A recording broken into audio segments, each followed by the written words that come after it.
미라클모닝 애청자 여러분 안녕하십니까? 기독교인으로서 홍콩에서 중국 정부에 대항해 자유민주주의를 외치다 감옥에 수감된 조슈아 웽이라는 그리스도인이 있습니다. 조슈아 웽은 홍콩에서 수년 동안 민주화 운동을 주도해 왔습니다. 최근에는 동료 운동가 아그네스 치유, 이반냄과 함께 작년 홍콩에서 열린 대규모 시위를 주도하고 선동한 혐의로 징역 13년 5개월을 선고받았습니다. 그 조슈아 웽이 지금 감옥에 있으면서도 감옥은 우리의 영혼을 가두지 못한다고 하면서 성경 로마서 5장 3, 4절 말씀을 통해 힘을 얻고 있다고 이야기했습니다. 그리할 뿐 아니라 우리가 환난도 기뻐하나니 환난은 인내를, 인내는 체험을, 체험은 소망을 이루는 줄 우리가 아노라. 그리스도를 통해서 죄악을 용서받고 구원받은 사람들에게는 영혼의 참 자유를 얻습니다. 특별히 로마서 말씀은 우리에게 참 자유를 언급하며 용기를 주는 말씀이 대부분입니다. 마틴 루터도 로마서 1장 17절 말씀을 통해서 영혼의 참 자유를 얻었고 구원받게 되었으며 그 말씀으로 종교개혁을 이룰 수가 있었습니다. 이런 말씀들이 로마서에 있는 말씀들입니다. 우리는 지금 로마서 12장 그리스도인 시리즈 말씀을 배우고 있습니다. 예수님께서 이 땅에 오셨다는 성탄 즈음에 예수님께서 왜 이 땅에 오셨는지를 이해한다면 우리는 그 반응으로 반드시 로마서 12장 그리스도인의 삶을 살아가야 합니다. 로마서 12장 그리스도인의 삶이라는 것은 5가지 원리가 있다고 말씀드렸죠. 하나님께 항복하고 세상과 구별되며 올바르게 자기 평가를 내리고 성도들을 사랑으로 섬기며 악을 행하는 자들에게 초자연적으로 반응하는 것입니다. 교육은 반복이라고 했습니다. 반복된 학습을 통해서 로마서 12장 그리스도인의 모습을 내 삶에 새길 수가 있습니다. 첫 번째 원리는 하나님께 항복하는 것입니다. 두 번째 원리는 세상과 구별되는 것입니다. 오늘은 이제 세 번째 원리를 어제 이어서 계속 공부합니다. 올바르게 자기 평가를 내리는 것입니다.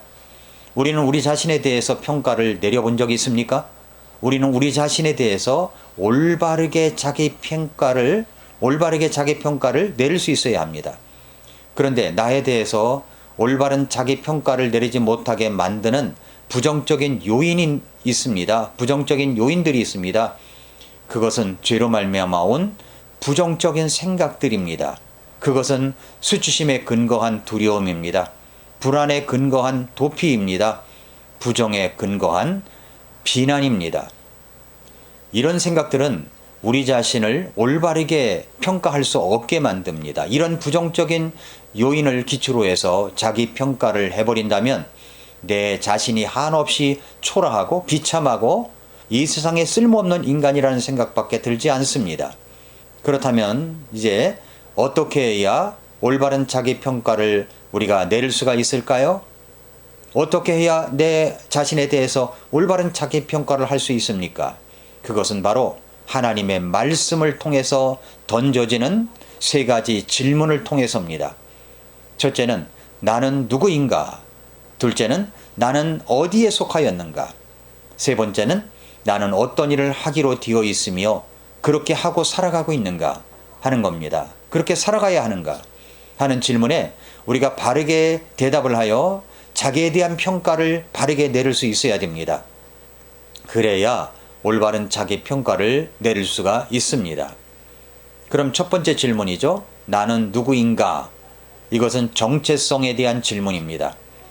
옛날에 버스카드가 나온 지 얼마 안 되었을 때인데 어떤 학생이 버스를 탈 때 버스 카드를 대면 신기하게도 그곳에서 학생입니다 라는 말이 나는 것이 너무 이제 신기하게 생각했어요.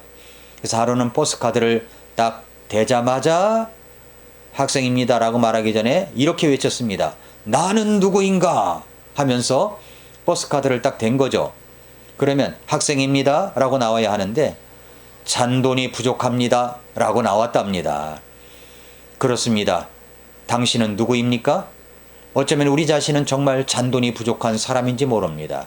부족합니다. 자기 자신에 대한 평가에 볼 때 부족한 면이 많습니다. 주제 파악을 못합니다. 왜 주제 파악을 못하는 것일까요? 재미있게 이야기해 볼까요? 국어 시간에 졸았기 때문입니다. 분수를 몰라요. 수학 시간에 장난쳤기 때문입니다. 삶의 이치를 몰라요.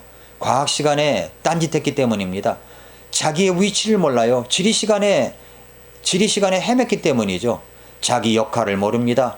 체육 시간에 땡땡이 쳐서 그런지 모르겠습니다. 우리는 내 자신을 알아야 합니다. 오늘 말씀을 다시 볼까요? 로마서 12장 3절 말씀에서 내게 주신 은혜를 힘입어 너희 가운데 있는 각 사람에게 내게 말하노니, 각 사람은 자기가 마땅히 생각할 것보다 더 높이 자기에 대하여 생각하지 말고 하나님께서 각 사람에게 믿음의 분량을 나누어 주신 대로 맑은 정신으로 생각하라 말씀했습니다. 다시 반복합니다. 로마서 12장 그리스도인으로 살기 위한 첫 번째 단계는 하나님께 항복하는 거예요. 먼저 하나님과 바른 관계를 갖고, 그 다음에 두 번째는 세상을 향한 태도, 세상과 구별되는 삶을 사는 것입니다. 세 번째는 자신에 대한 올바른 평가를 하는 것입니다. 자기 자신과의 관계입니다. 성경에서 말하는 올바른 자기평가는 다음과 같습니다. 첫째, 하나님께서 나를 보시듯 내 자신을 바라보는 것입니다. 강조점은 내가 누구인가에 대한 이 정확한 성경적 관점입니다. 하나님의 은혜로 우리 각자가 거울을 들여다보고 우리의 마음을 들여다보며 우리가 해야 할 일은 우리 자신에 대해서 하나님께서 말씀하시는 것과 똑같은 평가를 내리는 것입니다. 내가 누구입니까? 내가 누구입니까? 여러분의 자녀가 어렸을 때 막 울고 들어와서 엄마 제가 나보고 바보래 라고 할 때 뭐라고 합니까? 그래 너 바보야 라고 말합니까? 아닙니다. 누가 바보라고 그랬어? 너는 바보가 아니야. 이건 엄마의 관점에서 보고 말하는 거죠. 그렇습니다. 하나님의 관점에서 보라는 거죠. 맑은 정신으로 생각하라. 제정신으로 생각하라는 말입니다. 제정신이 아닐 때가 우리가 얼마나 많습니까? 성경에서 말씀하시는 올바른 자기 평가는 두 번째로 나를 마땅히 그 이상으로 대단하게 생각하지 않는 겁니다. 자신의 재능과 중요성을 과대평가하지 마십시오. 그것은 자만이요 교만입니다. 자신을 너무 대단하게 생각하지도 말고 너무 하찮게 생각하지도 마십시오. 사실 이 두 가지가 오만이라는 것을 알아야 합니다. 자신의 재능과 중요성을 과대평가하지 마십시오. 건방진 사람들이 참 많습니다. 그들은 늘 자신에 대해서 자기가 가진 모든 물건과 자기가 아는 사람, 자기가 본 장소에 대해서만 이야기하며 그런 이야기를 끝없이 늘어놓는 통에 우리는 정말 눈을 이리저리 굴리면서 빨리 자리를 뜰 순간만 기다리곤 할 때가 있지 않습니까? 또 하나님께서 나에게 주신 재능을 과소평가하거나 거절하지 마십시오. 이것은 또 다른 종류의 교만입니다. 나는 가치가 없다. 나는 아무것도 못해서 하나님께서 나를 쓰실 수가 없다고 생각합니다. 우리 가족 중에는 대학에 간 사람이 아무도 없어. 성적도 안 좋아. 이것도 못하고 저것도 못하고 이렇게 말하는 것은 이런 것은 겸손이 아닙니다. 그것이 무엇인지 아십니까? 우리의 초점이 우리에게만 있다면 그것은 너무 낮든 너무 높든 간에 그것은 오만이 됩니다. 오만. 볼링을 칠 때 오른쪽 홈으로 들어간다면 또랑에 빠진 것이라는 사실입니다. 만일 공이 왼쪽 홈에 들어간다고 해도 또랑에 빠진 것은 마찬가지입니다. 우리가 우리 자신을 지나치게 과대평가하든 과소평가하든 그것은 똑같이 오만이라는 것입니다. 또 성경에서 말씀하시는 올바른 자기평가는 세 번째로 하나님께서 나에게 믿음의 분량을 나눠주신다는 것을 알아야 됩니다.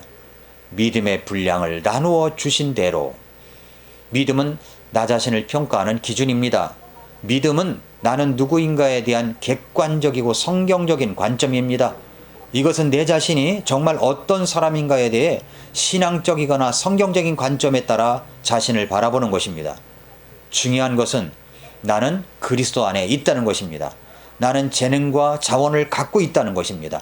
나는 하나님의 목적에 적합하다는 것입니다. 하나님께서 우리를 어떤 존재로 만드셨는지 우리가 정확히 깨닫고 명확히 깨닫고 이해하기를 바라십니다. 하나님께서 나를 유일무이한 존재로 창조하셨습니다. 그러므로 나는 매우 소중한 존재입니다. 내가 참으로 어떤 사람인지를 잊지 마십시오. 왜 열등감이 있습니까? 자신을 작품으로가 아니라 상품으로 보기 때문입니다. 우리는 하나님의 작품입니다.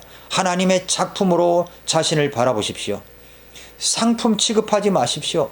상품은 오래될수록 가치가 없어지는 것입니다. 그럼 나이가 들면 그럼 가치가 없어지는 거죠. 상품이 아니라 작품입니다. 어떻게 해야 올바른 평가를 내릴 수가 있습니까? 3가지 질문을 해보라고 했습니다. 첫째는 나는 누구인가? 둘째는 나는 어디에 속하였는가? 셋째는 나는 어떤 일을 하기로 되어 있으며 하고 살아가야 하는가? 하는 것입니다. 이 중에서 오늘은 우리가 첫 번째 질문, 정체성의 질문을 생각해 보았습니다. 나는 누구입니까? 나는 정말 소중한 존재입니다. 세상에서 유일무이한 존재로 하나님께서 나를 창조하셨습니다. 77억 8,600만 명 중에서 단 한 사람이지만 나는 정말로 소중한 사람입니다. 그래서 시편 139편 14절에 보면 내가 주를 찬양하리니 내가 두렵고도 놀랍게 만들어졌나이다. 주께서 행하시는 일들이 놀라우므로 내 온이 그것을 매우 잘 아나이다 라고 했습니다. 하나님께서 나를 만드심은 정말 두렵고도 놀랍게 만들어진 것입니다. 개역성경에는 신묘막측하게 만들어졌다고 그랬죠. 두렵고도 놀랍게 만들어진 작품입니다. 사랑하는 애청자 여러분, 성도 여러분, 그러므로 나를 너무 낮은 자존감으로 한없이 자신을 비하하지 마십시오. 그렇다고 우쭐대지도 마십시오. 하나님께서 나를 보시듯 그렇게 나를 보시기 바랍니다. 하나님께서는 여러분이 얼마나 소중한 존재인지 아십니까? 하나님께 여러분이 얼마나 소중한 존재인지 아십니까? 2000년 전 하나님께서는 하나님의 아들 독생자 예수 그리스도를 이 땅에 보내주셔서 저와 여러분을 구원하시기 위하여 죽기까지 내어주신 분이십니다. 하나님께서 나를 보실 때의 모습은 스바냐 3장 16절 17절에 말씀하신 바와 같습니다. 그날에 사람이 예루살렘에게 이르기를 너는 두려워하지 말라 하고 시온에게 이르기를 네 손을 늘어뜨리지 말라. 네 한가운데 계시는 주 하나님은 능하신 이시니 그분께서 구원하시고 너로 인해 기뻐하며 즐거워하시고 친히 사랑하시는 가운데 안식하시며 너로 인해 노래를 부르고 기뻐하시리라 하리라 말씀하셨습니다. 여러분은 누구입니까? 그 질문에 이렇게 올바른 자기 평가를 내릴 수가 있습니까? 그것은 하나님께서 나를 보시는 그대로 나를 보는 것입니다. 오늘도 미라클 모닝입니다.